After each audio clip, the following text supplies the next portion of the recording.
Dalek Universe has been billed as the first full season of 10th Doctor adventures in over 10 years. And that season comes to a close with this, Dalek Universe 3, the third box set of the series, the last 3 episodes of its 9-episode run. Where David Tennant's first 4 series of Doctor Who were on television, BBC productions ran by Russell T Davies, Dalek Universe is a series of audio dramas by Big Finish Productions. Where Tennant's TV runs had 21st century companions like Rose, like Martha, like Donna, Dalek Universe has the Doctor predominantly accompanied by 2 41st century space agents, as it collides the style of Tennant's 10th Doctor with some of the characters, concepts and style of 1960s and 1970s Doctor Who, as it literally sends the 10th Doctor back in time, back before his era-defining Time War, back to the realm of classic Doctor Who itself. David Tennant's TV series of Doctor Who released weekly in the form of episodes usually around 45 to 50 minutes long, but Dalek Universe was released over the course of 3 box sets, each released 3 months apart, each containing 3 episodes around 1 hour long. David Tennant's run on TV was surrounded by other connected TV shows throughout its years. The behind-the-scenes Doctor Who Confidential, the spin-offs Torchwood and the Sarah Jane Adventures. And here on audio, each Dalek Universe box set got an hour-long behind-the-scenes disc that we'll be digging into here, as well as the final 3 episodes themselves. And there are also other ranges of audio dramas at Big Finish that have some connection or some bearing to Dalek Universe 2, such as Riversong's own spin-off The Diary of Riversong, which had an episode connected to Dalek Universe that we'll be looking at.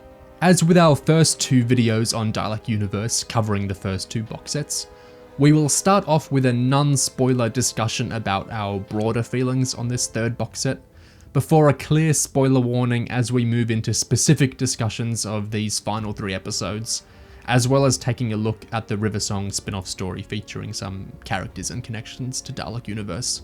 And this is all marked by chapters on YouTube, so you can move around with your listening if you'd like to. So, discussing Dalek Universe 3 today will be myself, Neo from Australia, as well as Nate Bumber from the USA, Looms from Ireland, and Dilb from England. What did we think of this 3rd and final box set? I mean, I think that there wasn't much in it that was really remarkable compared to the first 2 box sets, which, it was a different listening experience for me. I listened to the first 2 back to back, so that kind of was a little more immersive, I suppose. It wasn't remarkable. It was, but I think it was good for what it was. I'll stake out the positive claim. It was a box set. Yeah, I definitely didn't enjoy it as much as the other 2 box sets. I knew I wouldn't, though, because I knew it was going to be more focused on ending the storylines rather than trying to tell interesting stories without sounding too negative. I knew it would be sort of just trying to get to an end point. It was the big perfunctory, big Dalek battle thing that we were all expecting. It's finally a Dalek Universe. I wouldn't go out and say it was terrible or like the worst thing that they've put out even this year, but it was sort of just there. What struck me about it, before I even listened to it, but just in the week that it first came out, was I remember, and we talked about this a lot in our first discussion of the first box set, when the first box set came out, there was the really interesting online aspect of there being a huge spoiler in it, and so everyone trying to rush to hear the stories so they didn't get spoiled on Twitter or wherever else. There was kind of a real vibe around it, like something people were experiencing together, like something you had to experience.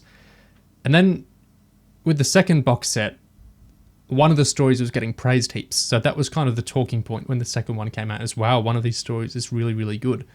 You've got to listen to this story, The Lost, because it's a really excellent Tennant story. Maybe you guys had a different experience, but online I didn't really notice any specific chatter about this 3rd box set the way the first 2 got. I seen Big Finish retweeting a few tweets and people saying, don't spoil it, we want to go in spoiler free, but then that was it. There wasn't even people hinting at spoilers like I'd seen previously. Like, there is something you could spoil in here. There is like there was a thing that surprised me in it, but it's not really the thing. The thing in the first box set is something I think even a casual, David Tennant fan will think, oh, sounds kind of interesting. The thing in the third box set, for that to mean anything to you, I think you've got to be enough layers deep that you're not really a fresh market for something like this anyway. It's much more concerned with the plot of Dalek Universe, so... Yeah. Which I think is to its credit. Oh, yeah. Because it would have been very easy to just drop in some, crazy spoiler, but the fact I totally missed that there was any kind of big, thing that people didn't want to be spoiled. And I also very easily avoided any spoilers because, I think there just isn't a lot of interest in spreading something like this around, but it made for a more satisfying, Yeah, not every box set needs to have this big shock, the big, episode 1 cliffhanger. I know in our discussion for the first box set, we talked a lot about how the length and shape of a season, not just a box set or not just an individual story, but a season, like a series of linked stories, how that offers a lot of opportunities a lot of characters don't get on audio often, and that David Tennant hadn't gotten for Doctor Who since 2008, Series 4 on TV. And then in our discussion of the second box set, we talked about how the release model Big Finish used for seasons is kind of awkward. Doing a third of the episodes and then waiting, so many months, and then another third of the episodes and then another. Now that they're all out, and so people could listen to them all in sequence, or people have heard them all if they were listening along, like some of us were as they came out, do you feel it lived up to a lot of the promise we talked about in the first discussion? Things like a new season of storytelling for Tennant's Doctor, a setting divorced from the Time War that was such a foundational force of his TV seasons, an intermingling with 1960s style Doctor Who stuff that Tennant really never got to interact with on TV. Do you think it lived up to some of the stuff we were talking about early on? I would say yeah, but without spoilers, I don't think it didn't really feel like it amounted to anything at the end. It felt like a sort of detour. What about you, Looms? Yeah, I'd have to agree. I liked it, and I think I liked the idea of it, and I liked how it was put out, but it just didn't come together properly for like a full season, if you get me. Nate, did you get out of the series the stuff you might have been thinking about before you got into it? So before you listened to the first two together, what were you expecting? And did the three box sets together deliver it? Yeah, I mean, when I think about, okay, what makes a season with a Doctor great? I'm looking for not just obviously the entertaining stories, but some kind of, I don't want to say character development because I understand what Big Finish is doing. You can't really jump in and give a major character arc to a character who we already saw play out on TV. But at least something playing on that, seeing the characters have meaningful interactions and relationships and plot stuff as well. And I think Dalek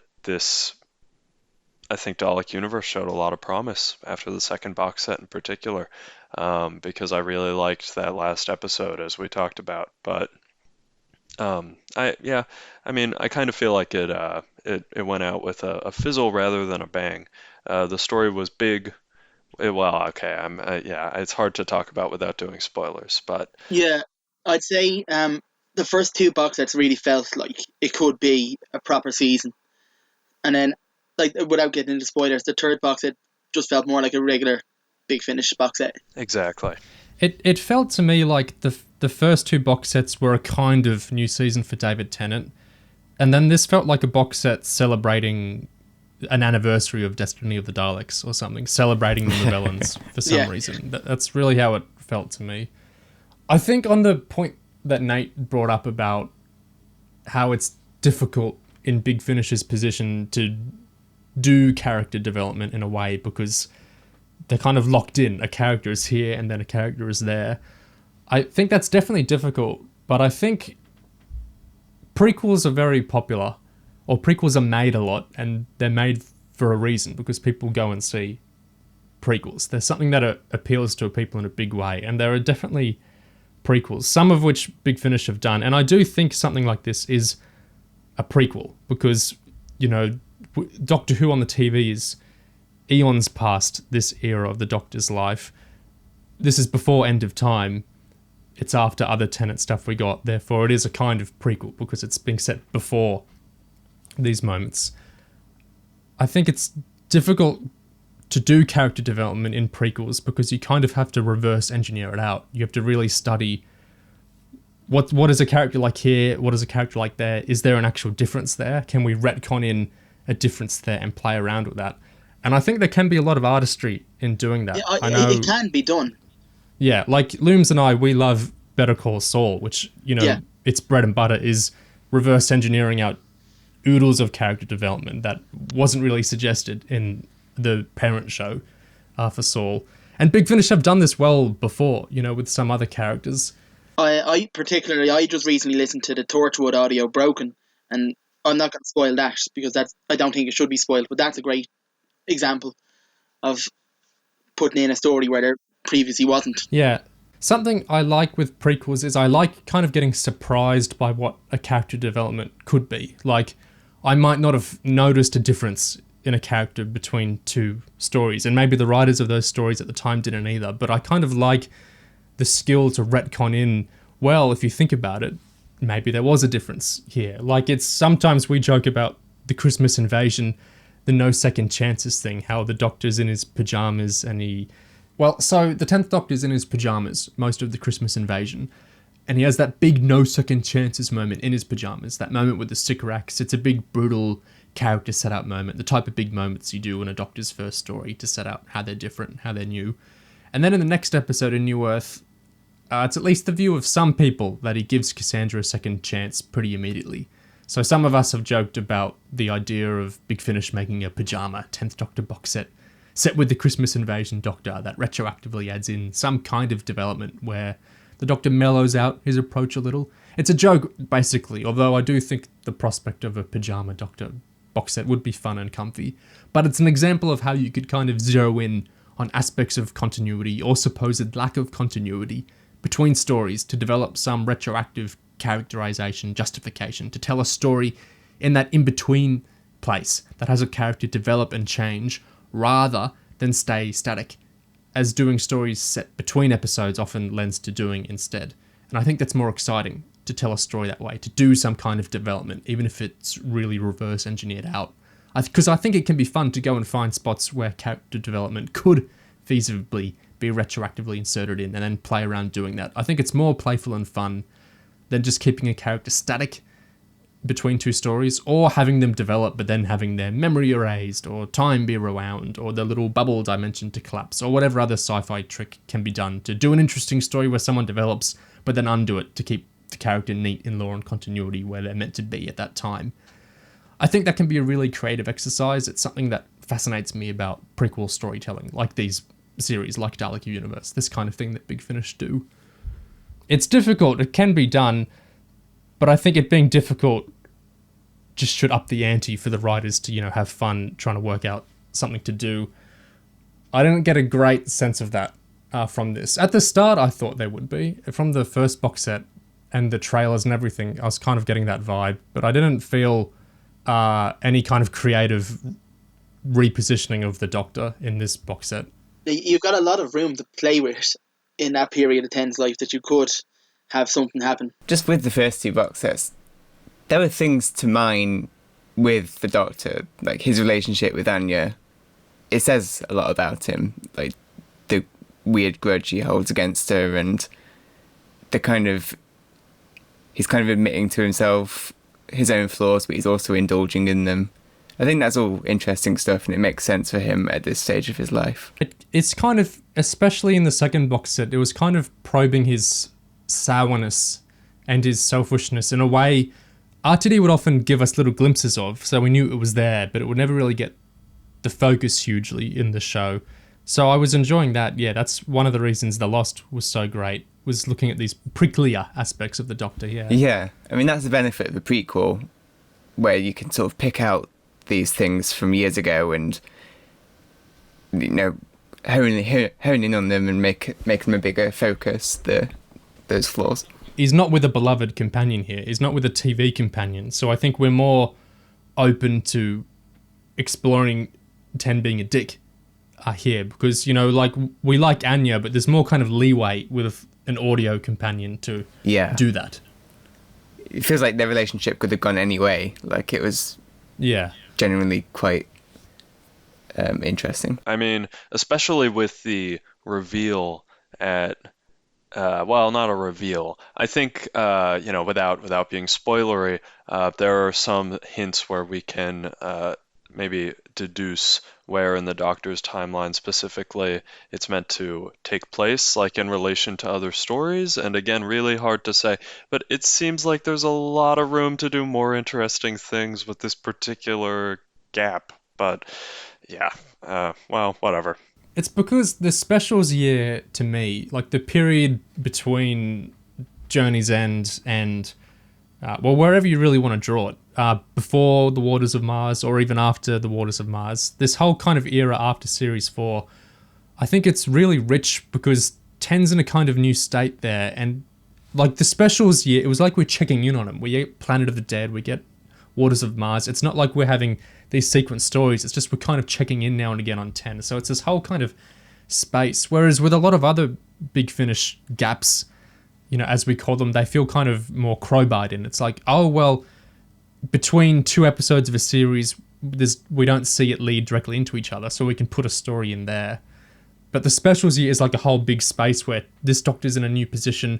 We see some stories here, but a lot more obviously went on. So I feel like it's an environment for writers where you kind of should be playing around with the character more, because it's kind of offered to you there, whereas trying to fit in between two classic serials can be tricky because it's like there's no character difference between them, so you're constrained. But I don't think there's as many constraints here, so there should be more exploration, which sometimes there was in this series. Yeah, I think the Titan Comics 10th Doctor lines, I have not read the entirety, but I think they managed to do interesting things with the Doctor in this time period. I mean, by giving him a companion, but you know, it's an example showing that it can be done, and it has been done. And in Dalek Universe, they certainly gave it a shot, regardless of whether it landed or not. Okay, well, this is the clear spoiler warning. We are now moving into spoiler discussions of the episodes themselves. First, looking at the first story of this box set, which is, of course, the 7th story of Dalek Universe overall, titled The First Sun. And we won't be spoiling the last two episodes while we talk about this one, so if you're really metering out your progress through the series, you could theoretically listen to our chat about this episode while just having heard The First Sun and not yet the finale two-parter. So, episode 7, The First Sun by Lizzie Hopley. Now, she's been around Big Finish quite a while. I remember she in fact played a sort of 8th Doctor companion years and years ago in another Davros story. But as a writer, she actually has already written a story with the 10th Doctor and River Song. It was called Precious Annihilation, and it came out in the 10th Doctor and River Song box set in late 2020. It was a story, Precious Annihilation, that I turned around in a week for David Tennant and Alex Kingston. And it was a success developing that in that week, and obviously with lockdown and the demand for new stories to be developed and recorded. The logistics of actors under lockdown is, of course, a key element of a lot of Big Finish stories across 2020, 2021, even stories coming out later than that. And my impression is that something like lockdown suddenly seeing David Tennant have a lot more availability to record audio than usual led to Big Finish wanting lots of scripts developed quickly to record with Tennant within that window of opportunity. And of course, they don't have to release them in 2020, 2021. Those can go on for quite a while. And we can see there are still 10th Doctor stories to come out later than this year, like one with Jarek Jacobi's Master. So what did we think of this story, The First Sun, the 10th Doctor and River Song together again? Well, I like the setting. It's an interesting idea. I don't think I've heard it before, the kind of idea that a planet formed just out of spaceships and kind of expanded outwards. It It created like a really kind of immersive visual for me. I liked the interactions between Ten and River. Well, I'm a sucker for them too interacting. I think even with Precious Annihilation, which wouldn't be one of my favourite stories, I like the interactions between them. So there's obviously a strength of the writer. It's something this is actually very relevant. This is very relevant for the whole box set. When was the last time, if any time, all of us saw Destiny of the Daleks, where the Movellans are from? Years for me. Oh, I was about 10, I think. Yeah, I think I would have been 12 or something. It's in very distant memory for me. Yeah. Yeah. I remember some caves and maybe a hint that the Doctor was an atheist. Yeah, it was back when I was first getting into Classic Who, because I remember getting a load of the Dalek DVDs and just watching through them in random orders. That was a long time ago. Yeah, out of order. That was the important part, right? Yeah. Yeah. For some parts of this box set, not just this story, I felt filtered by having seen the Movellan story so long ago. There were bits where I was like, I can't remember if you're referencing stuff from the episode or if it's new to this audio. I'm not sure what knowledge Exactly. Yeah. I'm meant to have. Like when they're referencing Tyson and stuff, like that's referencing the episode. I didn't remember that. So there are bits where I felt kind of on the outs of what was going on.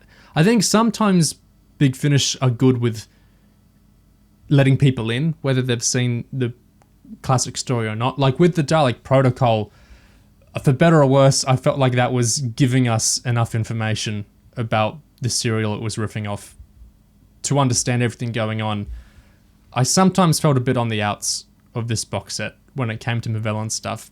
Maybe just because this box set was so focused on Movellan stuff. It really was. Yeah, you really needed to be a big Movellan fan for this box set. And I'm sure there's a few of them out there. I didn't even remember that they were robots, to be honest. Like, with the Dalek Protocol, I feel like I had the same thing that you had with this, where I didn't know what was from, was it Death to the Daleks? Yeah. I didn't know what was from that and what was original to the audio. So I enjoyed the audio, it turns out, for mostly the ideas that were in Death to the Daleks. But the audio still worked for me, I guess. It was engaging. But yeah, this was... it really did. I really kind of wish I had rewatched Destiny of the Daleks, but also that's a lot of commitment for this box set. I've seen the pilot from 2017 a lot of times, so I remember that Movellan moment very well, where Bill and the 12th Doctor see them in the corridor. But yeah, that was the kind of world I was envisioning. I mean, as long as you know what they look like, I guess the jokes about their hair and their costumes are gonna sort of land, even though it's an audio medium. You don't even need to know that, because you can just look at the cover. Yeah. Yeah, true. Yeah, I was going to say, it would have been ham-fisted to have one of the characters sit down and actually describe what they were looking at, but I kind of wanted it at some points, I was like, oh, come on. This seems like such a neat setting with some really interesting visuals, which obviously we miss out on. The big driving force in this episode, which on the behind the scenes disc, everyone seemed quite impressed with this. The mystery of, is it actually river? What's her name? Mito, the Mito. Swahili word for river. Oh man, is it actually river? Like, I feel like this was getting played up like a big thing. I never cared, because No, it if just it's not annoyed me. river, if it's not river, it's just like an Android river. Like, what's the big deal? It's one audio. I know the real river song will just be out somewhere else, because we know the deal with her. If it's like just an Android river for the Movellans or whatever, I never understood the stakes of that. Like, why am I meant to care about that? Like, if it's an Android river, I'll just go, oh, well, Tennant will see her again in other stories they have together. Anya has already met River before in The Queen of the Mechonoids from the River spin-off. Maybe I missed something, but I just never understood why I was meant to care if it was River or not, because it's not like the only time Ten will see her. He saw her once on TV, but he's already seen her 3 other times on audio. I was confused by the stakes with which I feel like the story was trying to give to this mystery. River's character was a bit of a problem for me at first because I wrote her as if she was undercover as a Mavellan. So she was very much robotic. She was talking as a Mavellan. And I just got so much feedback that I couldn't do that. I just couldn't do it. It was dead. There was no interaction between her and the Doctor, and that is what we tune in for with these two. So yeah, we just kind of came around that and went, yeah, well, she's obviously a highly developed Mavellan model and her character's built into it, so can she just talk like River, please? And that just saved me. The next draft was just completely changed. I went back and just put her back in it and had their interaction, but always with that caveat that it could be a program. It could just be a very, very clever character model and not River Song at all. That was so important to me that I kept that going to the last possible moment. Yeah, I feel like what they were trying to gesture at was that clearly the Doctor has, a relationship of trust with River, which, regardless of whether that's merited or not at this point in their travels together. I'm not up to date on all the Ten River content, but I feel like what it was trying to gesture at was that the Doctor was coming up with this plan, and part of his plan involved, okay, do I just trust River to figure it out, or am I going to have to do this on my own? And then it becomes an important question whether it's actually River or not. But it was also extremely obvious that it was River. Like, yeah, they're not going to do an Alex Kingston, David Tennant audio and not have River Song be in it. Well... I feel like if it was a TV episode, the mystery might be played for like one act of the episode, and then they'd resolve it, and they'd have like the chemistry of. Well, I know they didn't do that in the Husbands of River Song. They really did keep that.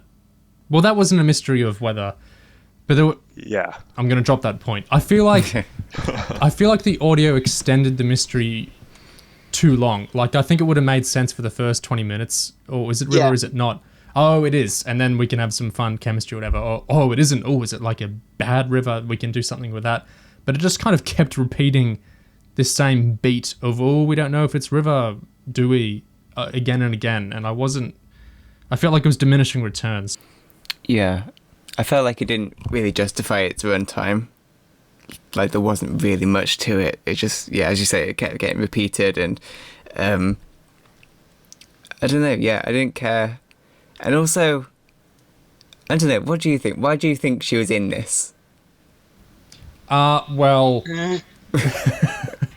I'm going to be cynical. And maybe I shouldn't be, because I absolutely believe, like they say in all interviews and everything, I really believe the main people working at Big Finish really love what they're doing. They're super into Doctor Who. Yeah. They're super into these characters. I genuinely believe them when they say, like, we're ecstatic about working with Alex Kingston. We think it's so awesome. We get to write and produce stories of the Doctor meeting Mechonoids. They love the Mavellans. Big Finish. We love Mavellans. If anything, I think they might be too sincere. Like, I think they might be sincere past a point where the audience can understand at times.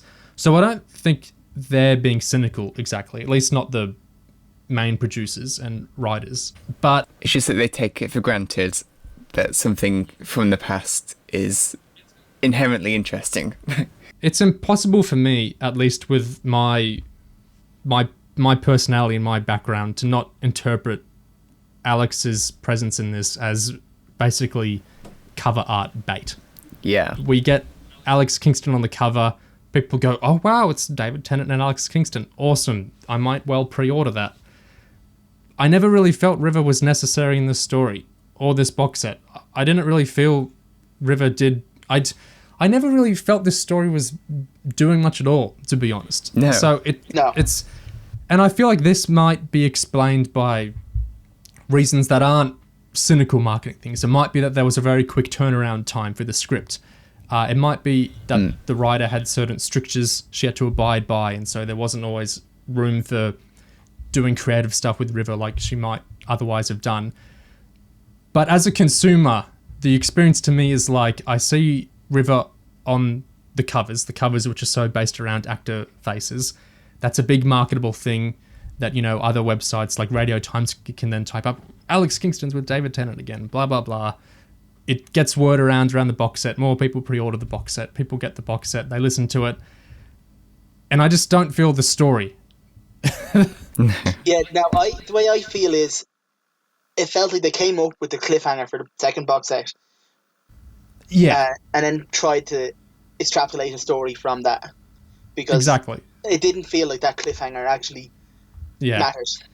And the thing is, they've done, like, on that 10th Doctor River box set, I thought James Goss's story, Expiry Dating, I thought that was fantastic. That's one of my favourite River stories. That's a great story. That absolutely justified putting Alex and Tennant on a cover together. That was awesome. That was a original creative story you could tell about those two characters. So it's not like I think Big Finish are incapable of, you know, telling stories to justify the covers. But here, yeah. Especially also, I feel like with box sets, there's this weird element of like, you have something on the cover, and then it's in a third of the box set. And it's like, yeah, that makes sense because you're selling the whole box set. But I always kind of feel like you have Alex Kingston on there. It's like if you had a DVD of Doctor Who and it had Bradley Walsh, Tosin Cole, Mandip Gill, Jodie on the cover. And then what if Mandip was only in like one of the stories? I feel, somewhat cheated. Yeah. Yeah, and when you actually look at the cover, she's got third billing on it. She's billed before Terry Malloy. Yeah, and then she's only in this episode. So it's like, yeah, I don't feel cheated necessarily, but I just think it's a kind of awkward thing with the covers sometimes, and that I feel like the prominence can be kind of askew. Yeah, I think that's a great point, and it definitely does seem like this was. I can't stop thinking about the cliffhanger point. That's so true that the cliffhanger at the end of the last box set wasn't even really followed up on. Like I heard that and thought, oh my God, River's she's speaking as a Dalek. Like what's going on here? You know, is there something in that direction? And no, instead it turns out I don't even know why it was a Dalek voice. She just wanted to get his attention. Like she's using a voice changer on her laptop. She's messing about. Yeah, right. It's like that. You know, that could have come from any story ever. I can totally believe that. I assume that was probably John Dorney's idea since he was script editing this series. Like I totally can believe Dorney just thought that was an awesome idea of River doing that, and so he wrote that in out of, you know, love for the character and sincerity. But as a consumer, I just feel like you give this cool hook of a cliffhanger on the second box set, so I buy the third box set, and then the cliffhanger is not really relevant to anything. But I've already bought it, so yeah, it reminds me of something that like RTD would do. He'd come up with an idea, and it does really feel like cool. that. Like he's sitting there at 3 a.m, thinks of something amazing, and he has to write a story around it. But he's not trying to sell us a €20 box set. Yeah, another thing with RTD I was thinking of, because when I was listening on the behind the scenes and Lizzie Hopley's talking about the fast turnaround of scripts, like how she did Precious Annihilation in a week, time pressure, you know, we can call this. And I was thinking of RTD because anyone that's read The Writer's Tale can attest to that. Although often the time pressure was not an external factor, it was just him procrastinating for ages and then going, shit, this script needs to be done within 24 hours, otherwise we're absolutely screwed. They can't film, there'll be nothing to film. So RTD would get these huge time pressures on himself and need to rush a script, and then he would write something like midnight. He'd write an episode that we're going to be talking about decades later, you know. And that's what makes someone a showrunner. Yeah. Right? Yeah. So when Big Finish are rushed, like I understand that's super tough for writers, absolutely. But I also feel like as someone, you know, paying money for the stories, I never feel like, oh well, they were in a rush, so I'm gonna, you know, I'm gonna not care so much if this story isn't such a good experience for me. I mean, in RTD's case, he still, in most cases, came up with the premise, and while he's been procrastinating, he's talked about how he's he's still writing in his head. He's still thinking about it. So that kind of procrastination time could be beneficial. He's subconsciously bubbling up a story. Yeah.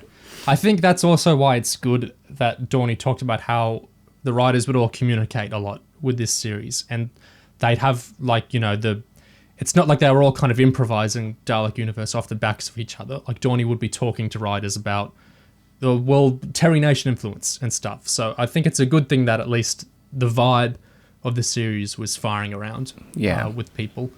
We've talked about the out-of-universe reasons for River Song being in it, but I don't know, I'm not sure if I missed something, but, like, do you remember why she was in it, like, in universe? Like, what was she doing there?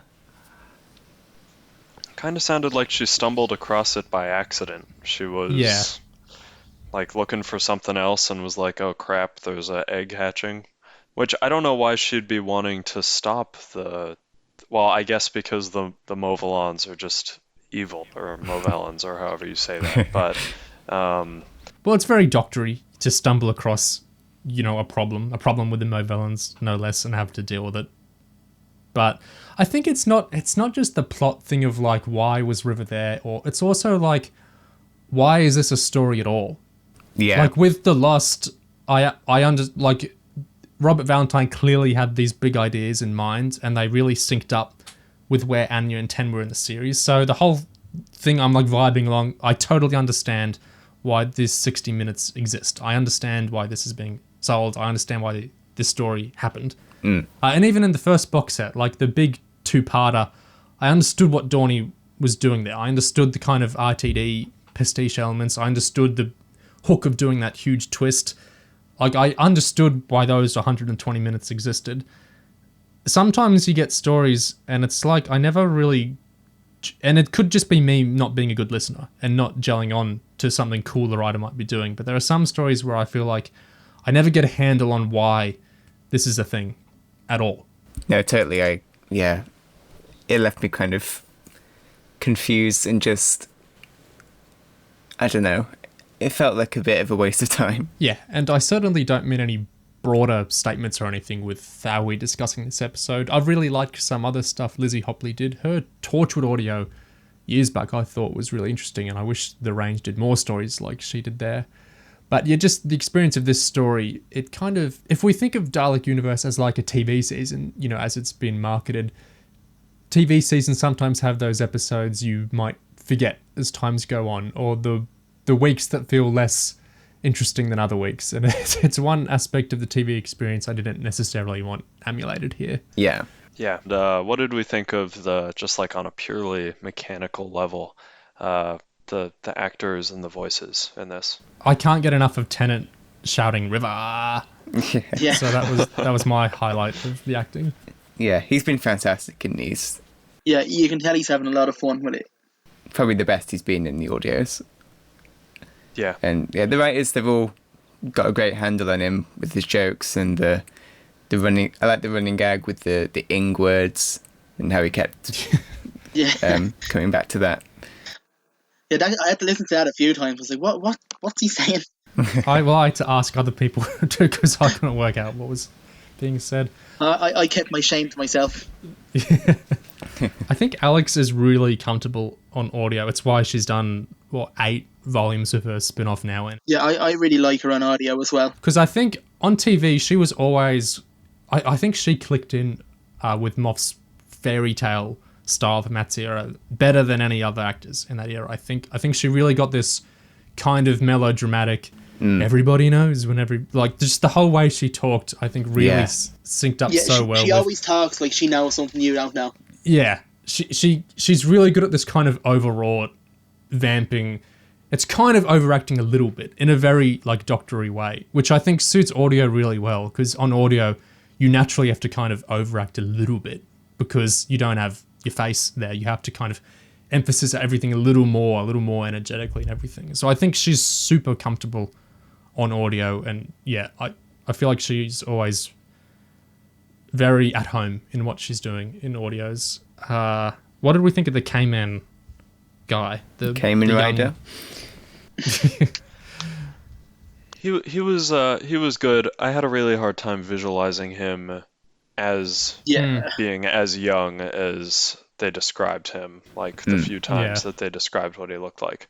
Like when he spoke and the doctor was all like, "Oh, how are you speaking these intelligent words?" Um, Obviously, Yeah. that's not what the doctor actually said, but I was like, well, why wouldn't he? You know? Yeah. I got a little vibe of when River tells Ten, you must find him, the first Mavellan. It's why I called you. Maybe this is being unfair, but it made me think of Captain Jack in Fugitive, saying, the lone Cyberman, you must find him. I made a note just saying lone Cyberman moment. Yeah. There's ways to do arcs, and then there's ways where you just have a character like say, you've got to find this guy. Yeah, like what?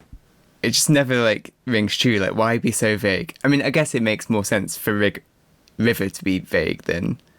I mean, she's a very spoiler-phobic character. That's more in character for her than Jack, but still. I mean, it does really work. It shows up for one episode. Doesn't really have a point to the main story. Yeah. It's, in Series 3, back in 2007, the Harold Saxon stuff, it would be like posters in the background, or it would be like little subplots with characters that weren't the Doctor. It's how we'd slowly get this idea Harold Saxon was important. We wouldn't get a Jadoon saying, Harold Saxon, you must confront Harold Saxon to the Doctor in like the first episode. It's a very different type of storytelling. Yeah. Ten was really warm to Anya in this. I am very annoyed at your capacity to keep being one of my favourite people. You don't need to prove anything to me. You never did. I need you to be safe. So that felt like we were coming off the Lost. It felt like they've had a big emotional experience. They're closer now. That worked for me. That felt like we've gone from episode 6 to episode 7. Not that we've gone from a box set I heard 2 months ago to a box set I'm hearing now. So that aspect was good. I don't know if that was Lizzie Hopley just being, super on the ball, or if it was John Dorney being super on the ball with script editing, or both, but that was good. It felt like that was kind of a resolution to their arc, and they didn't really have much else in the box set. A lot of they were kind of, that was in the background, really. No, just a very quick note that I thought it struck me how the Doctor seemed so physically helpless in this episode. There were multiple times where he was being manhandled around, or with that weird torture device. I'm not really sure how I was supposed to visualize that. And I thought that was like a really interesting choice because the physicality isn't a big part of the Doctor's character, but at the same time, not a lot of stories seem to take advantage of that. So that kind of made me think. It was engaging with the part of the character that isn't usually touched on. That's a really good, effective scene for me too. Just visually as well, like imagining that it came across really clearly, I think. So yeah, hopefully did a good job. Looms, what were your thoughts on the cliffhanger? I don't know. I just felt I didn't think it was real at first. It sounded like it just happened, and then it just felt like it ended. Yeah. And it was just like a sound effect and Ten screaming, and it ended. And I actually had to rewind it a few times. Like, did I accidentally press skip or something? I was worried I missed the track.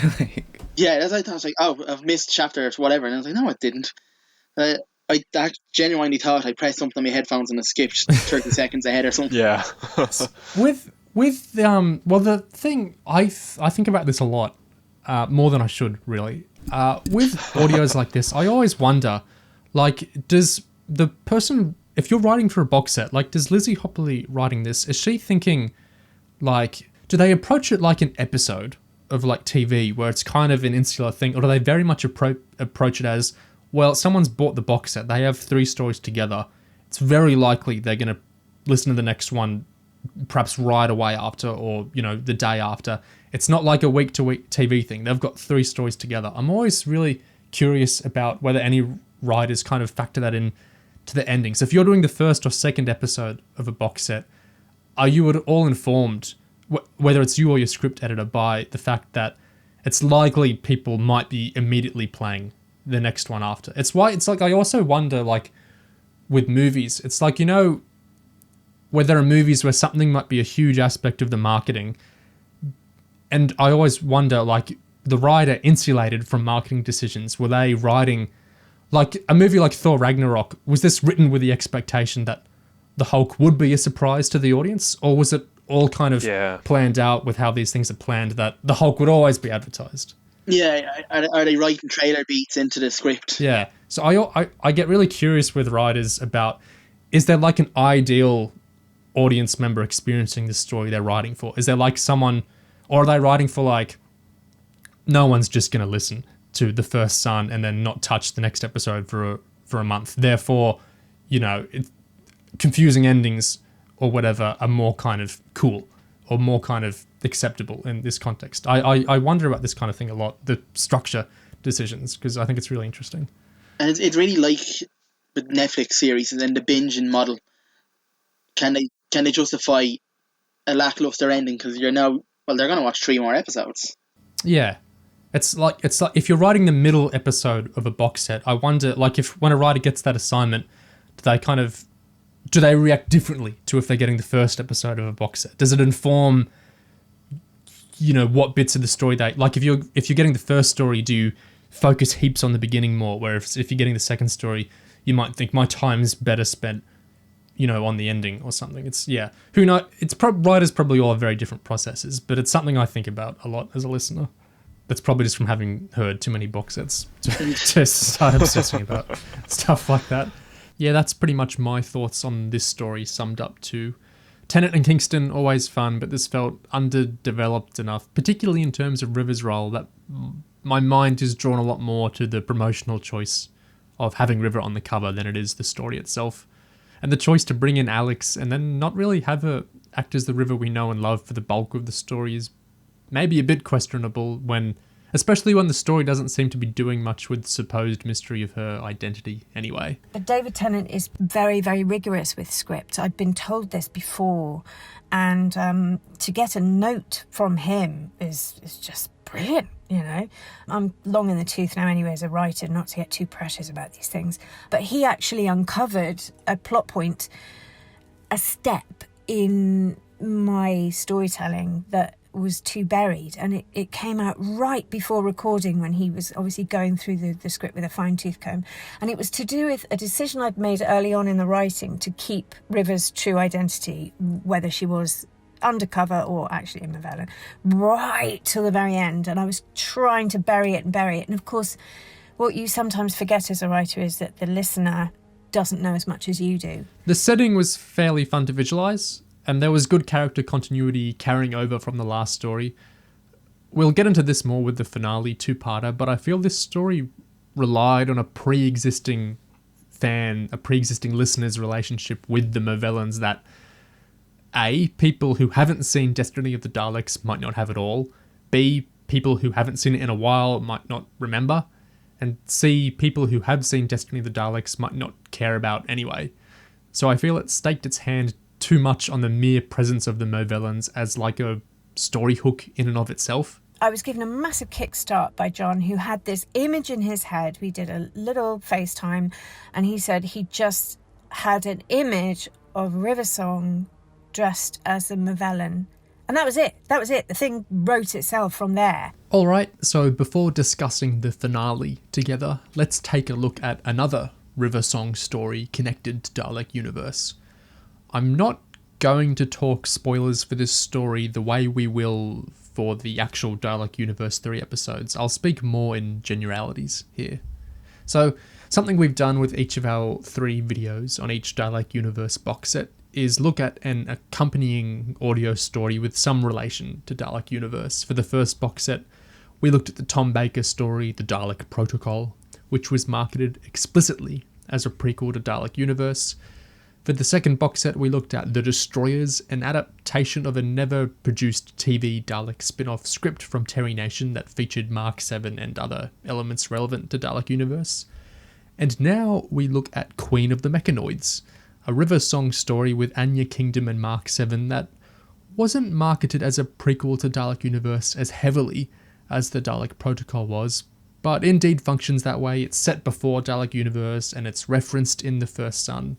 Big Finish senior producer David Richardson says that we were working on this Riversong box set at the same time we were working on Dalek Universe, so there was just the opportunity to tie them together, this episode teases where we're going with Dalek Universe. Obviously, you're going to see the Mechonoids again in Dalek Universe. You're going to see Anya and Mark 7 again, and Alex Kingston might be popping up in some form as well. So I like the idea of this universe being interlinked, and it makes something of an event of this whole Dalek Universe spread of stories throughout the entire year that will run from January through to the very end of the year.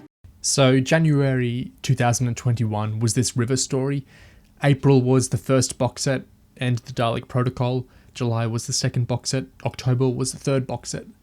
Didn't it all neatly slot in between Series 12 and Series 13 of the actual TV show? We'll get into that more later. So this first story, Queen of the Mechonoids, was written by Jonathan Morris, and its genesis kind of reminds me of how The First Son came about, a writer being particularly struck by a mental image of River. When I received the brief, I emailed back to the script editor, Matt Fitton, an email with the word Mechonoids in capital letters, followed by 3 exclamation marks. And then I added that I'd had this idea that made me laugh, which was that Anya and Mark would be investigating a distress call from River and would enter the Mechonoid city, assuming that River had been taken prisoner, only to find that River had somehow sort of ensconced herself as Queen of the Mechonoids and was sitting on a throne with all the Mechonoids around her worshipping her. So the story here is Anya and Mark are working together like usual, pre-Dalek Universe. It's holiday time for Anya, but they hear a distress signal before Anya gets the chance to go on holiday, so they're obliged to investigate it. That brings them to River, who's on an ice planet and seemingly in command of some Mechonoids, which we heard plenty of in Dalek Universe 1. Then it's all a very Terry Nation-esque runaround, lots of Mark and Anya interactions with River, and they all go back on their merry ways at the end. We come back to this whole idea underpinning all of Dalek Universe of very intensely honouring Terry Nation and writing stories very much based around his work. The biggest challenge with the story was the Mechonoids themselves, because they're only on screen in Doctor Who for 1 and a bit episodes. We don't get told very much about them beyond the fact that they are robots sent out to build a sort of a colony for humans, which have, for some reason, never turned up. And so when humans do turn up, they go, oh great, we've found a human to live in our colony we've built for them. So I had to tell a story sort of using that and building on that, but not going too far away from it. The other problem was that while on TV, they look really interesting in these sort of geodesic sort of designs. That isn't going to come across really on audio, so I could only work with how they sounded, what their voices sounded like and how they spoke, what words they used. And the problem is that on TV, the Mechonoids weren't very chatty. They only sort of speak 1 or 2 words at a time, and they had a sort of very, very limited vocabulary.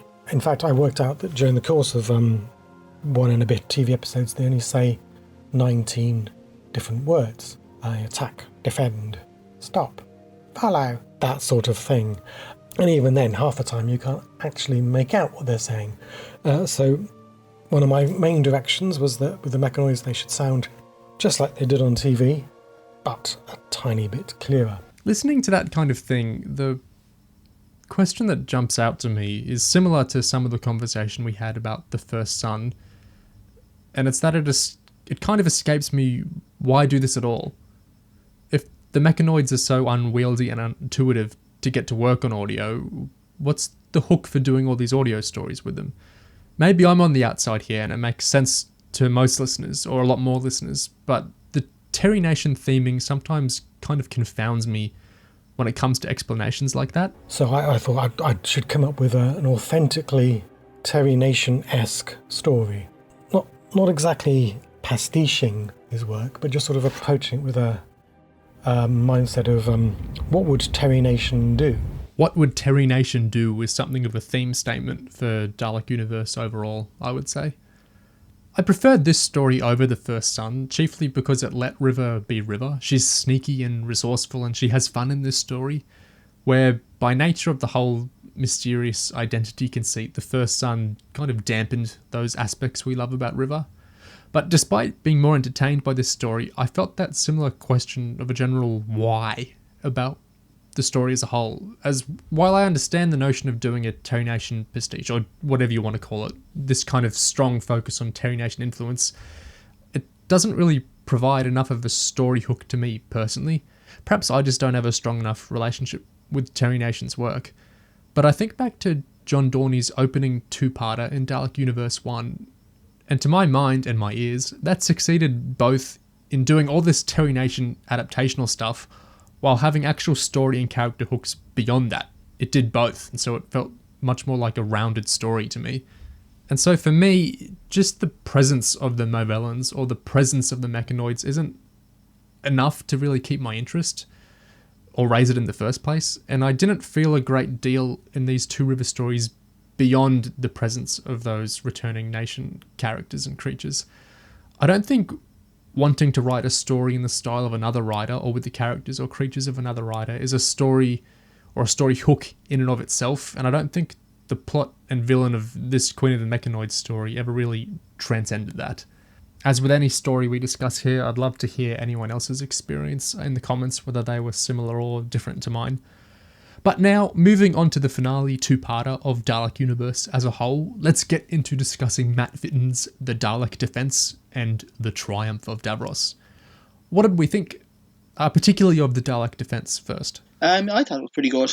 I liked it. I think they could have gotten David Goodison back if they're going for the Destiny nostalgia. Well, I noticed Tennant was he talked a bit about Terry Malloy on the behind the scenes, but then he was also talking about Genesis a lot as well. So it's when you get into the specific Davros performances, it's I feel like you're sending a slight no matter who you start focusing on more. Yeah. No, Malloy was great. Obviously, he always is.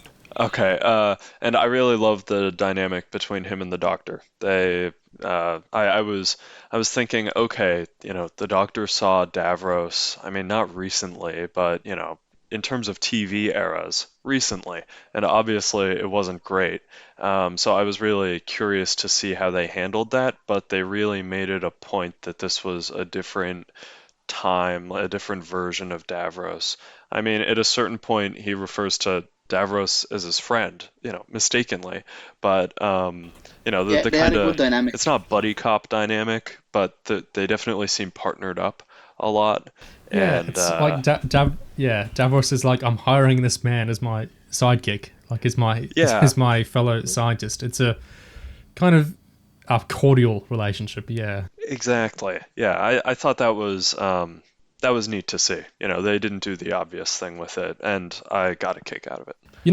This is such a minor thing, but I'm over these how long is a rel jokes like we got in the Dalek Defence. I feel like we've had a big one on TV. Yeah. Was that a reference, or was it just... Can we retire the rel jokes by now, please? Especially since it's very well known. It should be universally accepted how long a rel is, and frankly, these jokes just display a lack of research on the authors. I mean, really, it's just sheer laziness that they don't understand that it's a unit of hydroelectric time. So yeah.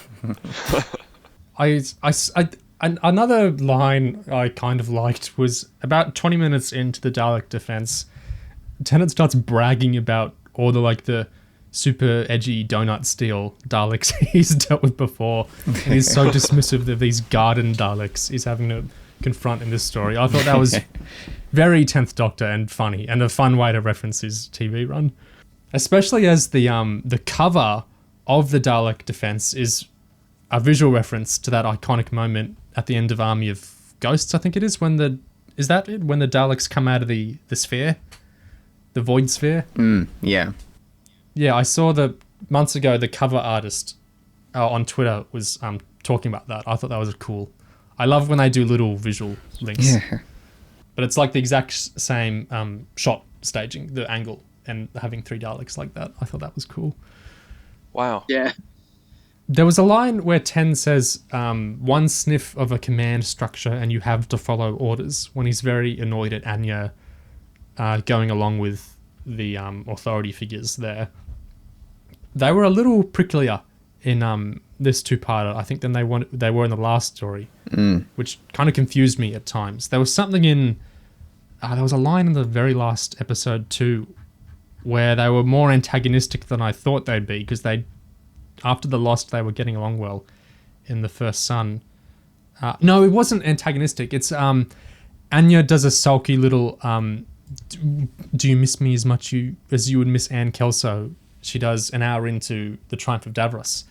And I was like, what? I thought we had like a whole episode last box set that completely resolved this. That felt like I don't know why that line was in there. I felt like that was something maybe the script editor should have picked up, because it didn't feel clicked into the progression of the series to me. I get why Ten would be prickly about Anya working with the authorities in the Dalek Defence, but yeah, that thing about Anya being sulky in the last episode rang off to me. Yeah, and well, especially since they don't spend that much time together in the last episode. Like, there's really, well, I guess it's not as bad as it seems in hindsight, but it seems like they're separated for pretty much the entire story, which they get their nice moment together in the end, but I was really looking forward to kind of seeing the culmination of that companion-doctor relationship, and I'm not really sure that there was one. I mean, even in the very last minutes, I almost thought that they were going to lead into another box set of the Doctor, and it just didn't happen. I was telling Gig today about how the story leads into the 50th, and he was saying, well, how the hell is the fourth box set going to work then? If they led like the 50th, and I've got to say, well, it's not. There is no fourth box set. This is it. So it's funny that we have this assumption of 4 box sets with these things. On that note of not really having like a super climactic Anya 10th Doctor big resolution thing, what was really bizarre is we got one with Mark again. Yeah. After last box set, we had a whole story that was precisely about dealing with Mark having died and how everyone felt about the situation and expunging all the grief. We had a whole beautiful, fantastic story about doing that. And then he hadn't died after all. And Ten even says, well, I actually expected him. He was an android, so I always thought maybe he didn't. What the hell?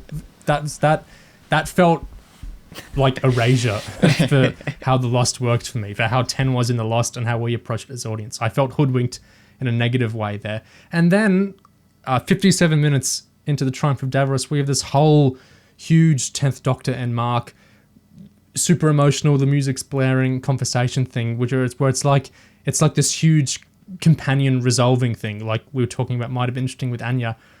I don't know why we were getting this though, because I felt like we already had everything that was accomplished. I felt like last box set, we already dealt with all this stuff about processing Mark's death.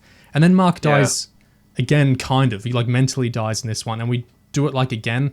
I didn't understand the story sense of that. Like, Tennant is acting well and everything, and like I think the moment is kind of functioning, but I was really confused why they went this route with the story. The twist worked on me. I didn't expect Mark to be alive. Like, at the end of the Dalek Defence, like, holy shit, and like doing Genesis of the Mavellans surprised me for so many reasons. Like, they got me there, but I don't understand why they wanted to do this, really. Now, I was thinking cynically since the last box set. I was thinking they're not going to kill him. They're going to bring him back somehow, so him and Anya can have their own series of box sets. That was my thinking the whole time. I said, they're going to set that up. Yeah, I guess we are set up for that now, huh? Well, that's what I was thinking the whole time, and when they started hinting out the first Mavellan, I thought, it's going to be... It's got to be somebody that we know, that they're hinting at it so much. It's like the promise of the Destroyers, the Terry Nation would-be spin-off that never happened, and then Big Finish did the pilot of an audio. Yes. It's like this could be realized, so long after the fact. Yes, maybe we will finally, although in a completely unrecognizable form, maybe we will finally get that Destroyers box set that I've been pining for. Yeah, I thought, just kind of going back to the weird reactions to Mark 7's reappearance and death, It's like after that huge episode in The Lost, especially, when the Doctor tells, when the Doctor shares the news that Mark has died, or Mark is gone, I think he says, it was just kind of like, yeah, all right, I expected that. That was the reaction. There was no hint of the trauma of, oh my gosh, we spent an entire story dealing with this horrible death, and now he's back, and now he's gone again. And it was just kind of like, yeah, business as usual. I was kind of jarred by that. You kill a character and you bring him back, that can work. You kill him again, that never works for me. It's because I've already spent my emotions over the death the first time. When Mark dies the first time, I'm sad. You develop shells to things that happen, I think. So it's like when a character dies and then they come back and they die again, it's kind of like, well, I already grieved. It's like now I've hardened and I can't grieve as much, partly because it's repetitive, so it's fundamentally less interesting, and partly because it's like, well, I feel tricked. It's you've already done it to me. I'm not. Yeah, yes, it's an android, so like functionally it works. Like I don't think it's a cheap move. I don't think it doesn't make sense. Yeah, I'm not complaining about like the mechanics of it, is what I mean. Like he's a robot, him being salvaged or whatever. Yeah, that's fine. That works. It's Doctor Who anyway. Like functionally resurrecting people isn't tricky in this lore. Yeah, lore-wise it works, but story-wise it doesn't. It's not even that I feel like it's kind of cheap and I'm kind of uninteresting in a way. It's also like I don't understand why it's being done at all. Apart from Joe Sims is cool, and like I'm sure everyone loved working with him, and it's nice he's in all the box sets. But it's another thing, the story sense of it never really quite made sense to me. Apart from, like, is it really just to come up with a reason why the Movellans were such a formidable foe for the Daleks, because they were reverse engineered from a super badass robot? Like, are we just kind of reverse engineering like a lore reasons for the Movellans to be so formidable? I hope it's not. And I vaguely remember fan complaints about the Movellans, like, just being embarrassing, and it's like, well, how can the Daleks lose to these guys? Like, oh yeah, there was loads of people upset over their short appearance in the pilot. And yeah, look, they're playing them as jokes. Sometimes it can work, but I feel like trying to explain a lore deficiency is never a great... I mean, it may not have been the starting point for the story, but when I was trying to think why all this last Movellan stuff, it was something that came to mind for me. Was, how like the Timeless Children, some could argue it might have been informed out of Chibnall wanting to explain the Morbius Doctors in a framework that was cool to him. I wondered if any of this was informed by Matt Fitton having an experience of Destiny of the Daleks and thinking, why are the Movellans such a... they don't look like a great match for the Daleks. How come what if they, kind of had... What if there was a story that they were reverse engineered out of a guy who very much is a formidable foe for the Daleks and makes sense as an enemy of the Daleks? Yeah, it comes across as like being embarrassed of the Movellans in the first place. Yeah. We need to make them cool. Again, it's like that kind of thing we were talking about where Big Finish writers might be so into Doctor Who that they don't really consider that this isn't really interesting. Yeah, it's like the Mechonoid stuff in some other stories. It's like, on some level it's endearing that there's like this sincere love for kind of elements of Doctor Who that aren't always greatly loved by everyone. Like, who even thinks of the Movellans? Like, when they were in the pilot, it was kind of funny and cute, because to even include them at all is like such a fanish thing. Yeah. But I felt a bit weary in this box set because it's 3 stories that are so configured around the Movellans. And so I don't dislike the Movellans, but it's like, this is 3 hours. I wonder if the starting point was, that bit where Davros points out that Mark 7 sounds a bit like Movellan. It's such that like it's trying to do that Moffat-esque River Song thing of, in some cultures doctor means warrior. It's like trying to do this nameplate thing, but it's just in some cultures Mito means river. Mark 7 It's like it's just the same syllables and having "n" at the start. Like, I think it's a reach. But it does.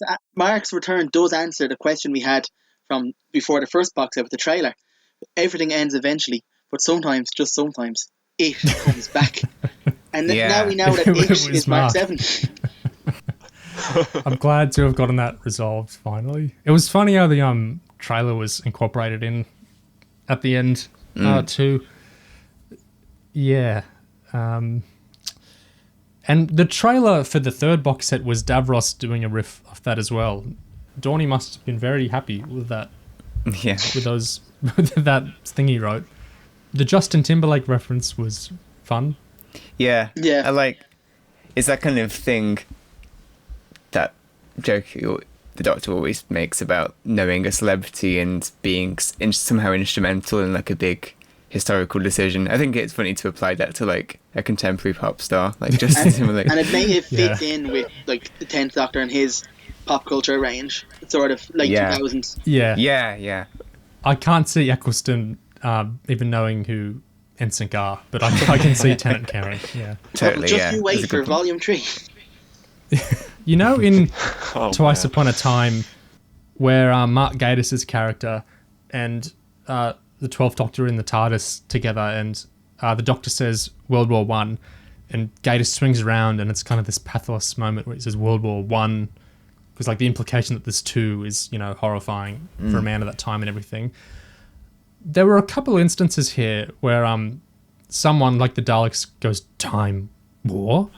Like the Time War is like this totally new concept to him. I felt like that bell was rung maybe too many times. I think it was 2 or 3 times it happened. Like the first time, that's just, sometimes that just happens in these scripts though. I feel like something is kind of interesting and then it happens again and again in the same script.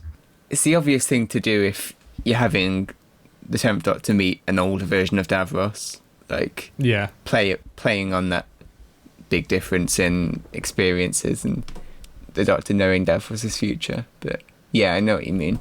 It's like, you didn't need to do it with the Dalek as well. I think just having it with Davros was okay. Yeah, or even just with the humans, right? I mean, I was like, oh my god, why are you giving him this idea? Around 8 minutes in to the Triumph of Davros and the Doctor having this conversation, which feels very linked into the Series 4 finale to me, because it's Davros saying, "Doctor, you're like me, you know, you're the Mavellans through your Mark 7 are like blah blah blah, you're like the progenitor of it's like Journey's End speech." Yeah, that it felt to me very much like a writer spots a kind of link or something, and like it seems cool, and so they write it in. And like superficially, like I get it. Like, oh, 10 was friends with Mark 7. Mark 7 became the first Mavellan. Mavellans were born. But I feel like it's not really the same thing. Like in Journey's End, it's like 10's personality, the Doctor's personality kind of inspires people to act in certain ways that makes them more warlike. They feel like they need to impress him, so they start acting in certain ways, which is something he'd started noticing. And Davros calls it out very explicitly. And that idea really makes sense to me in the context of the companions, like Mickey and Captain Jack and the people in that episode. I get the idea. But here it's like, when Davros says it, I'm like, oh yeah, that makes sense. It's like in Journey's End. But then I think about it, I don't really get it. Because it's like, 10 is friends with Mark 7, yeah. But Mark 7 was already like a Dalek killing badass with nothing to do with 10. And so I don't really understand the point here. Like, 10's not responsible for the Mavellans at all, or for Mark 7 being like he is. Those are totally independent of 10. So I don't really get this point.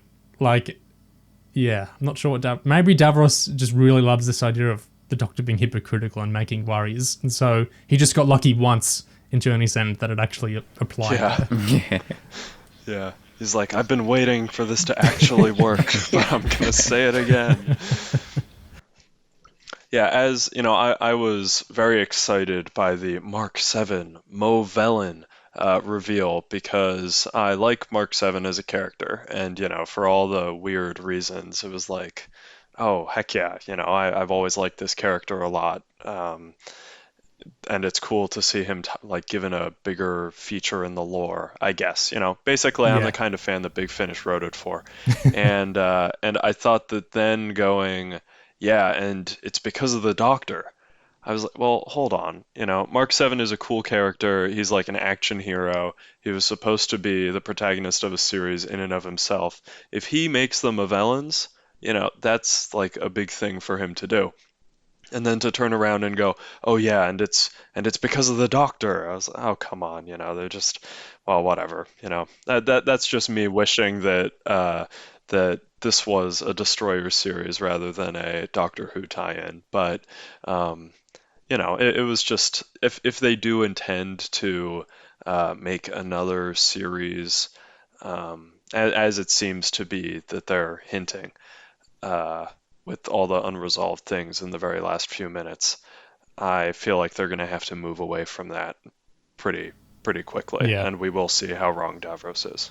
The big Ten and Mark conversation. So we get these lines. I've learnt a lot about my past with you and Anya.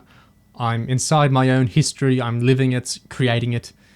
Is it fate or destiny, or is it all just one big paradox? This feels very much like trailer lines to me. It was oddly philosophical of the 10th Doctor. Did we like this speech? The weight of coincidence, the Daleks and me, still fighting a time war. I can never escape it. Interesting character beat, or did it feel overwrought, or what did you guys think of that stuff? You are a good man. You try to save life without taking life. I guess I don't have a good handle on the 10th Doctor's sort of characterization, or how do I put that better? I feel like while writing it, they were like, oh, how do I make it sound like 10? Oh, I know, he has to angst about the Time War. Let's have him bring it up 15 times to random people, even though, and then write that same reaction scene a bunch of times. Let's have him angst over this, that, and the other thing. And I guess that was still part of the character at this point in time. Yeah. Like, I feel like it's something, maybe I'm just thinking about kind of the transition to the 11th Doctor, when the 11th Doctor very rarely brought it up, if ever. And when he did, it was like, oh my gosh, yeah, that's still a thing. And then the 10th, I think of this time in the 10th Doctor's life as between these two periods, between these two stages. And yet here he seemed firmly ensconced in the, like, kind of trauma of the Time War. In which context the philosophical musings make a little sense. How to put, in some movies where there's like, in like musicals, or even something just like Footloose, which has some songs in it, it's often like the film is edited in a certain way for the regular scenes, like the dialogue scenes, and then a song comes on and it completely changes. The whole style of filmmaking changes. The lighting is different. It could be suddenly like a music video type filming, and then after the song's finished, it goes back into regular movie style. And sometimes this can feel jarring in some movies. In this story, I felt like it was working as, a regular 10th Doctor audio, and then when it comes to this Mark 10 conversation, I feel like we'd shifted into, how fans push the Pandorica Open speech onto actors at conventions and read this out. It's an epic speech. I felt like 10 suddenly saying, is it fate or destiny? Or is it all just one big paradox? That shift felt a little jarring to me. I feel like he's getting a little writerly, a little too philosophical, especially as his friend is kind of digitally dying right there. I don't... the 10th Doctor did some speeches for sure, but I don't feel like he ever really got that philosophical and kind of yelling at God like he was there. The Dalek Universe trailer thing that John Dorney wrote, that feels like a speech. That's like a thing you put in a trailer. When you have something like that just kind of in the story, sometimes you can build to it. Like the Pandorica speech, I do actually think makes perfect sense in that the works. episode. But here, I was kind of like, whoa, 10. Well, especially since it's subverted. Yeah, exactly. Yeah. But here I was like, whoa, 10, you're getting a lot more melodramatic than you were 5 minutes ago. But maybe it was just because I felt so emotionally disconnected with that moment because of the Mark second death thing that we talked about. Something I've got to ask because I'm legitimately confused. So this ends with 10 very pointedly sailing off into the 50th. He literally says the year that we get we get the establishing shot in the 50th of where 10's opening. There is no wiggle room. Yeah. Yeah. But correct me if I'm wrong. Wasn't this before Waters of Mars? I feel like in the first box set we were discussing its That's what I was placement. thinking. I thought that it was before Planet of the Dead, even. Yeah. I don't know if it was intentional and if I'm remembering it correctly, but I feel like there was a moment somewhere in the first box set which made it seem like he hadn't... I think maybe there was like a 4 Knox moment and the Doctor didn't react and he didn't... He's not been angsting about his death, you know. Yeah. Yeah. In our first conversation, we had a whole discussion about how they'd kind of pinpointed an interesting point pre-Time Lord Victorious, where there's a whole new kind of spot for 10th Doctor characterization in the specials year, and they'd kind of identified a point people don't think about, but before Waters of Mars, but after Journey's End, where he's kind of like lonely, but he's not crazy arrogant yet. But I guess they weren't actually at this point. Because, I mean, you can hand wave it like, you know how in the Big Bang, the 10th Doctor gets the call from Gus for the Orient Express, but then years later, he didn't actually go right there. He put it off, and then the 12th Doctor did it. Years later. Like, you can totally, if they ever had to, they can say, the TARDIS screwed up, so he didn't go see Elizabeth, then he went and did something else. But it was just weird for me, like, going so pointed into the 50th. One, because it's weird for Big Finish to lock themselves in like that. They usually only do that when they want to be really dramatic and conclusive, and I don't know why they'd ever want to be like that with Tennant stuff, certainly in the specials year where there's so much room. But yeah, I felt like we were comfortably before Waters of Mars, so that was strange to me. Yeah, it definitely didn't seem like a post-Time Lord Victorious 10, and it kind of disappointed me in that way. And it was also just... I don't know, the scene felt a bit like too much of a nudge to the fans, like, hey, this is where we're going, hey, remember this? Like, it's just... I don't know, it didn't really seem to have a reason to be there. I didn't remember the exact year, but I remembered that there's an establishing shot with the exact year in huge letters on the beach.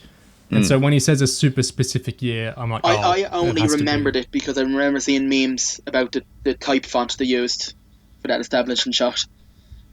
And that was the only thing that made me remember it. I could see some link with the ending, maybe some kind of dramatic irony with, like, where he says, the past is the past is fun, but I wouldn't want to stay there or whatever. And then he goes straight into the 50th, which is all about his past and dealing with that. And dealing with ending the Time War just after he's been angsting about it with Davros and whatever. But, I don't know. Is that a strong enough link?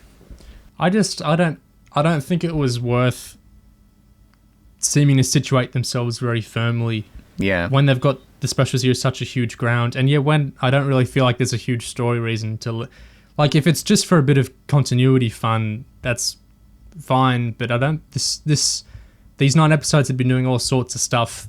I don't think they had to end on a continuity wink. You know, they had their own merits. That's what I like about the specials year. It's sort of like with especially early main range 8th Doctor, where you've just got loads of time to play, but there's no rules, there's nothing set apart from a few points. And now with this leading into the 50th, and then the 50th supposedly leading into End of Time, it really feels like so much of the special year, the magic of it is being locked in. It's kind of going against the interesting thing about doing stories here in the first place, which is, it is. It's like the 6th Doctor post-trial or the 8th Doctor post-TV movie, is that it's a huge canvas. Yeah, where you can do all it's sort sorts of of the developments. 10th Doctor's wilderness years, Yeah, for lack so of a better term. I personally, I'm just gonna think that the TARDIS screwed up and he didn't actually get to there and he went and did something else. But for me to have to think like that, it's weird in the first place. And it doesn't really make... It's not like it makes the Day of the Doctor better. Going, No. he just met Anya and Mark and had this adventure.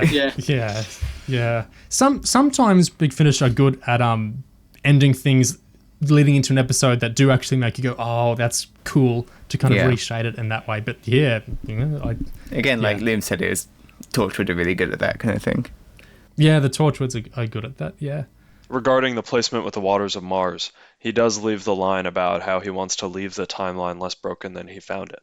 And that definitely got me to kind of tilt my head. I was like, oh, is this him having learned the lessons of the Time Lord Victorious? Or I almost feel like the idea might have shifted in between the first and third box set. Like, it might have initially been thought of, or at least written in a way that fans like us could take it as, oh, they're meaning to set it before Waters.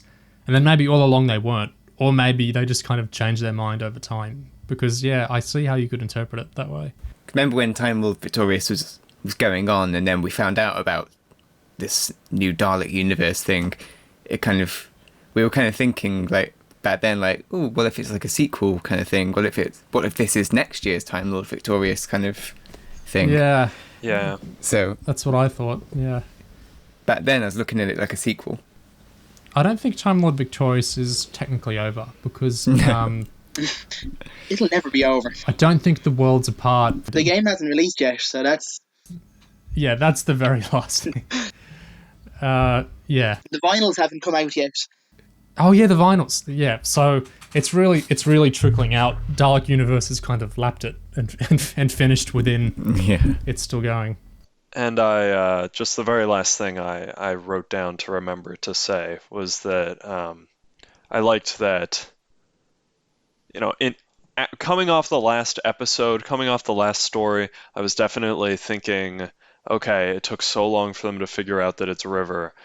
I already know that the cliffhanger at the end of the first episode here is going to be that Davros is the one in the fridge, right? That he is the cargo, because, he's on the cover and it's going to just, whatever. I'm just going to buckle up and wait that out, and then maybe we can get some interesting story.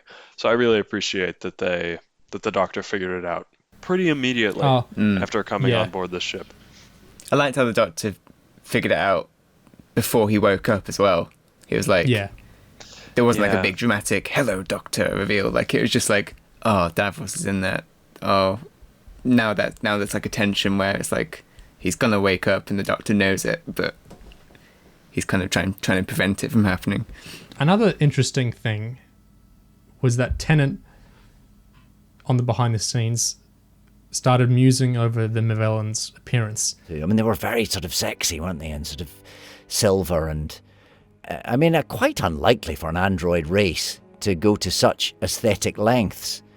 Don't quite know what the advantages they get from doing that. Maybe there's another story in that. I look forward to finding out if Big Finish uncover that truth about the Movellans. Truth of the Movellans, coming soon to Big Finish. Why do they have silver dreadlocks? That almost sounds like he's making fun of what they were already doing here. Well, he says he remembers Destiny of the Daleks super clearly. I feel like he's mentioned it before. So I was interested as well, like, if he had nostalgia for Terry Malloy and was excited to work with him, because it's fun for me. Because I remember when we first heard about Davros coming back for Series 4, I remember just assuming it would be Terry Malloy again. So it's fun to have that kind of what if kind of thing. The thing with Bleach and Malloy is I love both of them. I think they're both fantastic. Yeah, totally. It's like, I guess it's a little bit awkward because it's like it's never like I prefer one over the other, because I think they're both good in different ways and in some similar ways.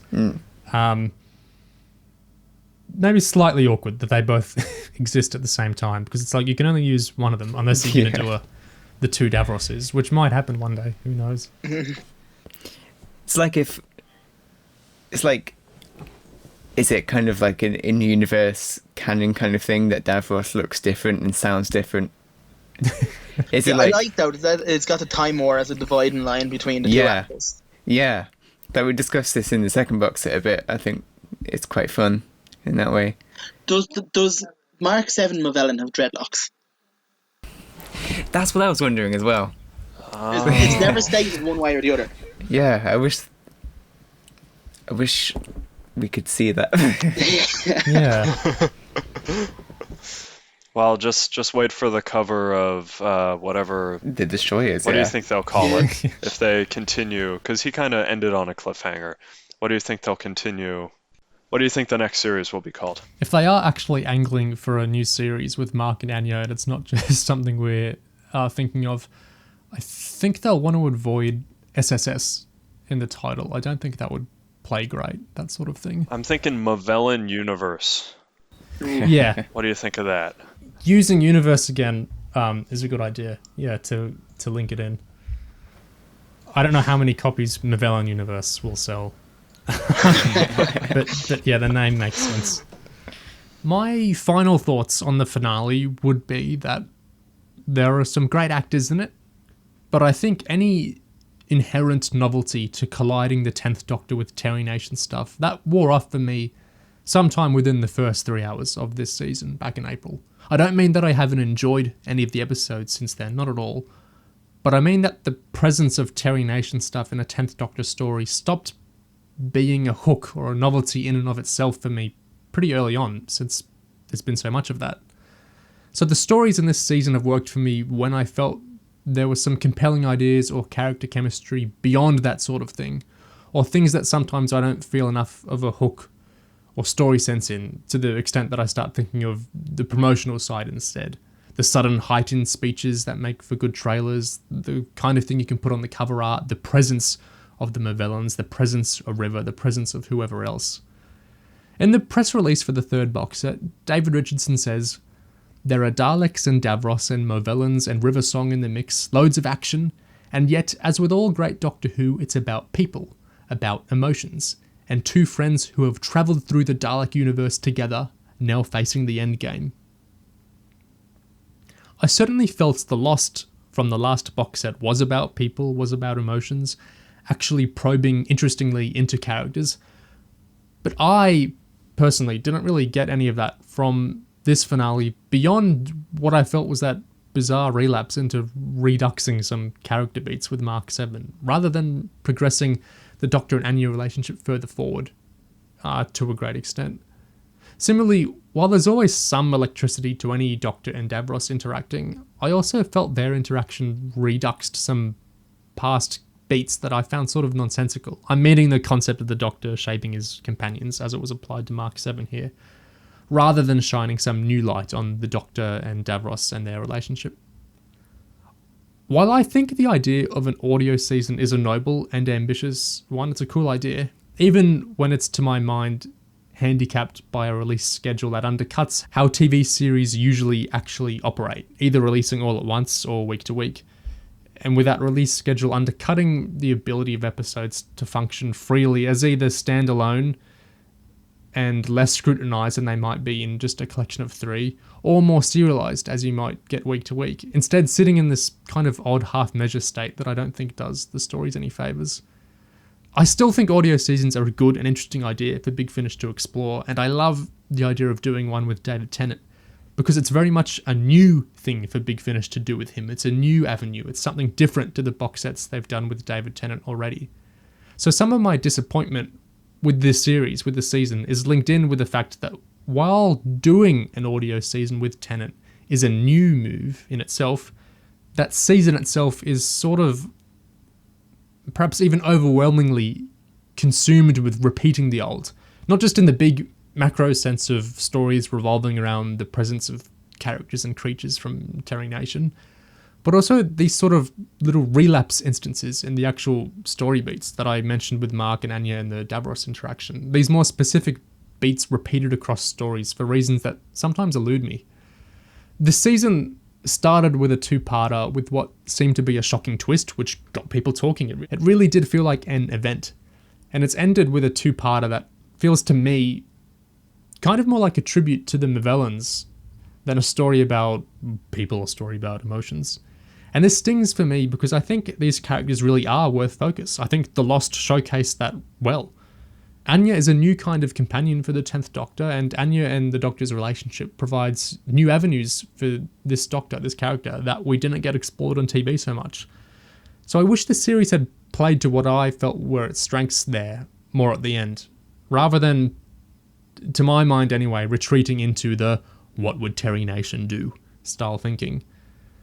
As a tribute to Terry Nation and creations like the Movellans, maybe Dalek Universe was a fantastic success. I don't know, I couldn't say. But I think it often overall missed the mark when it came to what felt like the strengths of the series to me. The characters, and what we all talked a lot about at the beginning of our first discussion on the series, on the first box set. The new directions the format and premise offered the 10th Doctor. I wonder, because I felt filtered at points of this, and I think I'm a fairly hardcore fan, and there were bits of this where I'm not following along with the Movellan ideas or what they're trying to do with 10 exactly, and it makes me wonder what's the person who follows a David Tennant fan page on Twitter and they see a retweet of this box set and they buy it, how do they go with these things? I'm so curious, and it's so opaque since Big Finish's metrics aren't public or anything. I'd love to know how these sell and how people outside the kind of Big Finish listening sphere reacted to these. But it's hard to find. I look for reviews. I read everything like that I can, and you don't get much of the more pure Tenet fans' thoughts. But yeah. I'd love to see. Yeah. Well, surely there will be some in the comments. Yeah, I hope so. I want to hear the thoughts of someone who maybe saw it on Facebook and assumed it was for the TV show. Oh, yeah. every time. I remember all the Torchwood stuff. I think even on this channel's discussions about the Torchwood season 5 and season 6, just the use of season always begs the question: is this on TV? Yeah. What is this? Is this an audiobook? And I think the issue is Big Finish's trailers are getting good enough that it really is getting confusing. That Ravages trailer totally looks like it's for a new Eccleston series or something. Well, TV series, and it's not. And I love audio, so I'm cool with it. But I always wonder, I like the Eccleston fans and Tennant fans disappointed because it's a thing that exists, but it's just on audio. Which is not the norm for some fans. So I always wonder about the cocktail of emotions. Oh, wow, Eccleston's doing another thing. Oh, it's a audiobook, audio something. Any other overall thoughts on the series, all 9 episodes? It's not specifically about the series in whole, but I do like how it came out nicely between Series 12 and Series 13. Yeah, that was well timed. Of the main show. It really did feel like, and actually nearly perfectly, but it felt, with the dates, it felt like it was a real in-between season. And I think that's what the Expanded Universe should do more of. We're quite lucky in that regard, because I know in the behind the scenes for Diary of River Song 8, the Mark and Anya story was in that one. The producer, David Richardson, says how he wanted Dalek Universe to kind of run the year. So that River Song one came out in January, and then this has come out in October. What really impresses me there, though, is reportedly the Doctor Who licensees don't get information of when the next Chibnall series start. And so was it just superbly lucky timing that Big Finish happened to stagger this one out for October? I know it's not related to this, but they had the new Torchwood audio features Sontarans heavily. Yeah. Going by the cover anyway, I haven't listened to it yet. I wonder if Big Finish have a little special relationship with the BBC that maybe some other licensees don't, or if they just ended up really lucky with timing. Because for this to come out before November is perfectly judged. Yeah. And that Torchwood audio is called The Great Sontaran War. Yeah, and then the episode is called War of the Sontarans. It's feels weird coincidence. I think it was BBC America recently complaining that they don't get well, BBC America recently stating that they don't get information in advance, so it seems crazy for Big Finish to. But maybe they do, because obviously a lot of the staff are close.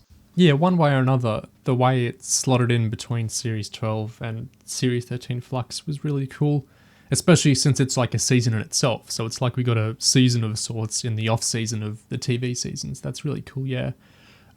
Something I did really like with the production release schedule of them was that the intervals were consistent. It was 3 months between box sets, and that was it. There was no delays, there was no big differences in the timing, which is so different to the TV show post 2010, post Series 5. So it was really cool to have it like bang, bang, bang on the dot every 3 months. We will get a new box set. It will continue then. I wish it was weekly or something like that, and it wasn't staggered out in this way we talked about, but at least the way it was staggered out was consistent and predictable. That was good. It wasn't a Time Lord Victorious. Honestly, they went really quick for me. Yeah. Yeah, because I've been listening to the Ninth Doctor stuff as that comes out as well, so there's not a big gap between any of these big releases. Whenever anyone can nail that, whether it's Big Finish or whatever other licensee, it's a good thing. It really helps you slot something into your life, I think. Absolutely. I'm happy. I'm very happy we talked about this like a season, because this was advertised as a season. So I think it's good. We talked about each episode. We really got into the whys and the hows and the whats of everything. I think it was asking for it by how it was being sold. Yeah. So I think it was good to talk about the series this Just way. regardless of like what happens in the episode, it's an interesting thing just from like a production standpoint. Like, so it's good to get into that. I'm intrigued this happened at all. Yeah. It was an interesting thing to discuss. Well, that's it. That's the Dalek Universe discussed on our end.